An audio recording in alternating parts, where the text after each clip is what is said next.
Sure. Let's go to the subtopic here and talk about Josh Allen more directly because of that comment or that rankings, made by the players calling him the most overrated quarterback in the NFL. Lee, you started to go there. I'm gonna let you finish your thoughts on Josh Allen being named the number one quarterback that's overrated in the NFL. I hear a lot of people. I mean, there are a lot of Josh Allen apologists out there. I mean, there just are. You listen to some of these shows, they always apologize. He did that. He did this. Why not that? He didn't have this. Look, that's the nature of the beast, right? I'm not saying he's not a very, very good player, because he is. But we don't give people a pass. 28 touchdowns, 18 interceptions. That's an issue. We talked about Dak Prescott, about the 15 interceptions. They nailed him to the cross, and he was almost going to be a martyr, right? Josh Allen threw 18 interceptions, never mind the fumbles that he had, and people give him a pass. That game in the playoffs, all Josh Allen had to do was step over, move in the pocket, step to the side, and deliver that football. They would have won that game, Leel. Yeah. But we give him a pass. No, I can't give him a pass. So the player saying he's overrated, I do think he's overrated, because you said you think he's the second best quarterback in the NFL. Well, has he won any postseason award since he's been in the league? The answer to that, I'll answer for you. The answer is no. The answer is no. Lamar Jackson has 2 MVPs. There's no way anybody can tell me that he is a better quarterback than Lamar Jackson. Lamar Jackson. I don't know about all that. Let me say this. Lamar Jackson is the second best football player in the NFL. First is Mahomes. Second is Lamar Jackson, in my estimation. Josh Allen, overrated. He turns the ball over too much. The notion that he's going to throw you one at an inopportune time matters. It matters. And people keep trying to give him a pass. I like him as a talent. Don't get me wrong. Big guy, 6'5", running the football, but that doesn't win you games. Zay, you said it. You said it. Decision-making, right? Decision-making in a game. When to throw, when not to throw, when to step to the side. That matters when you're talking about winning big games in the playoffs. That's why I say the man is overrated.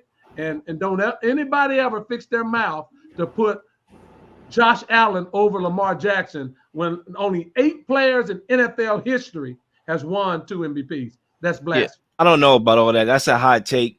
I understand we look at MVPs, and I'm not saying that Josh Allen is a superior quarterback than Lamar. I'm not saying it vice versa. I think they're right in there in the same bracket. Let's not forget Josh Allen beat him head-to-head in the playoffs. Okay. Let's not forget. But what award has Josh Allen? Has he ever been first team All-Pro? Has he ever won an MVP? No, he hasn't never won an MVP. I get that point. But at the end of the day, when you accomplish a lot more, how can I say this? The right terminologies I want to go. When you show potential, a lot is required. More is required. Lamar Jackson won 2 MVPs, right? What is his playoff record looking like? So I think when you win 2 MVPs, like the next thing has to be win a championship.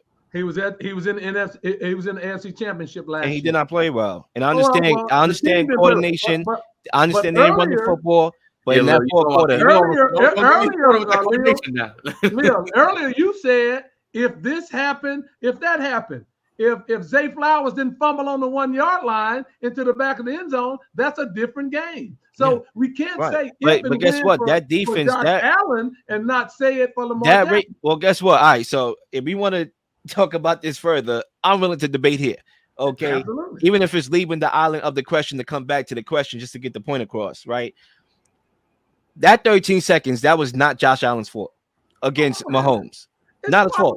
He did what he had to do. He converted on multiple 4th downs, and he scored, sat on the bench as Mahomes, I think it was like a dig route to Tyreek Hill, took it 13 yards. Come on. Okay. They was already celebrating, bro. They was already celebrating. But what is your point? With that Ravens game, they lost the game. They lost the game, but it wasn't his fault. Well, it wasn't with the Ravens. That fumbled the ball. It was a lot of his fault. It was a lot of his fault. Why? Because guess what? Even with that fumble, right? Even when the Chiefs got off to a hot start, that defense gave them ample of opportunities to get their acts together on offense, and Lamar Jackson did not do it. So even with the Zay Flowers fumble, they had another opportunity to go down the field and score, and he's overthrowing Odell Beckham Jr. He's throwing the ball in triple coverage. He had multiple ample Josh opportunities Allen to win that game. Through a game-winning, losing interception in the fourth quarter of a game that they easily could have won, right? Because he didn't have the footwork to step up in the pocket, slide to his right, and deliver the football. Right. And last year, Stephon Diggs dropped a 64-yard bomb. That would have put them in position. We're talking about the quarterback delivering the football. And he did. He delivered that ball to Stephon Diggs. And he did not do that. The guy hasn't run anything. Come on, man. I'm just saying. I really can't.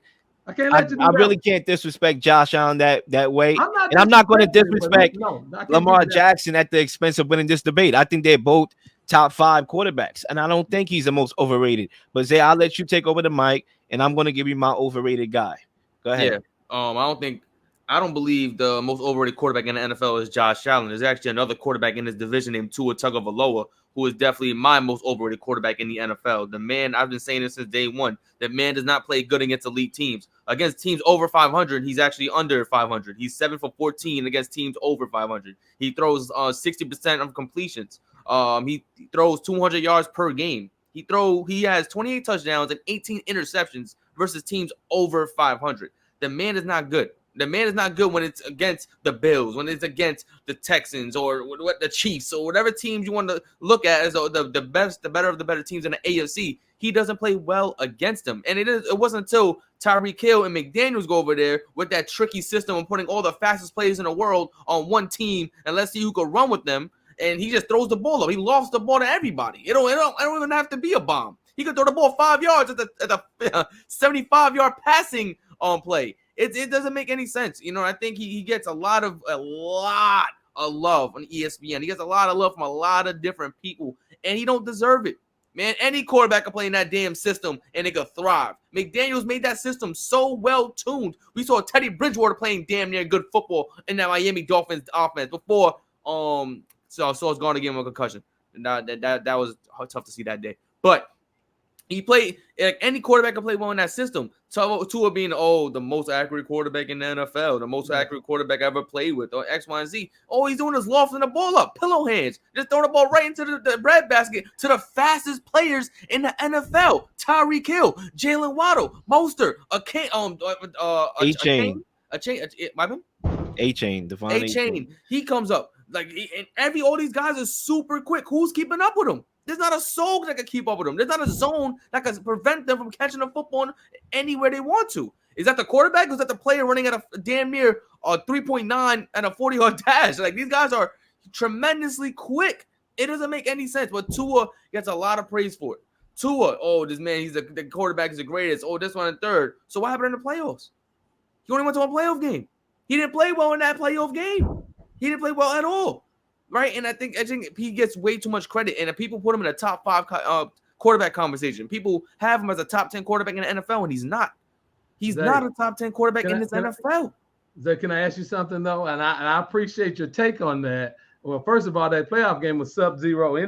That's hard for anybody, but you can't question Tua's accuracy throwing the football. Now, they had him as the 3rd most overrated quarterback, but he's a very accurate thrower of the football. I have to give him credit. But he's very accurate delivering the football. He throws it on time, and it's a very catchable football. So I hear you what you're saying. I don't necessarily totally disagree with you, but his accuracy is unquestioned.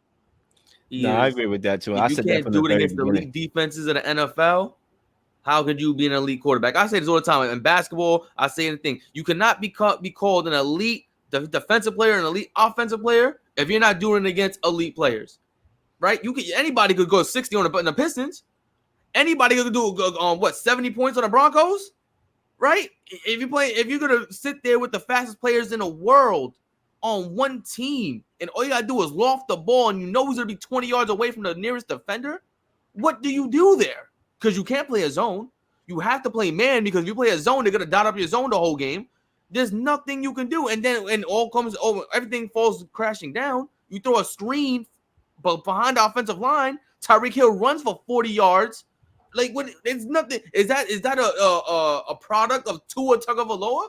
No, that's not Tua and his excellent accuracy and everything. It's his offensive players being light speed. There's nothing you can do about it. You're an AFC East guy, Zay. You're an AFC East guy. I'm an AFC East guy. You're a Jets guy. I'm a Jets fan. Okay, I got it. I'm a Jets fan. That's why I said Rodgers has the most to win, because I won't be in front of that line. But it's just the truth. Like I watched Tua play multiple occasions. The man, he doesn't play well against big teams, like the big time teams. I saw, I think 2 years ago, a year ago, he lost 6, 7 straight games against teams over 500. And everybody was talking about the Dolphins being this great team, this most dynamic offensive team. They lost 6 straight to the teams over 500. How?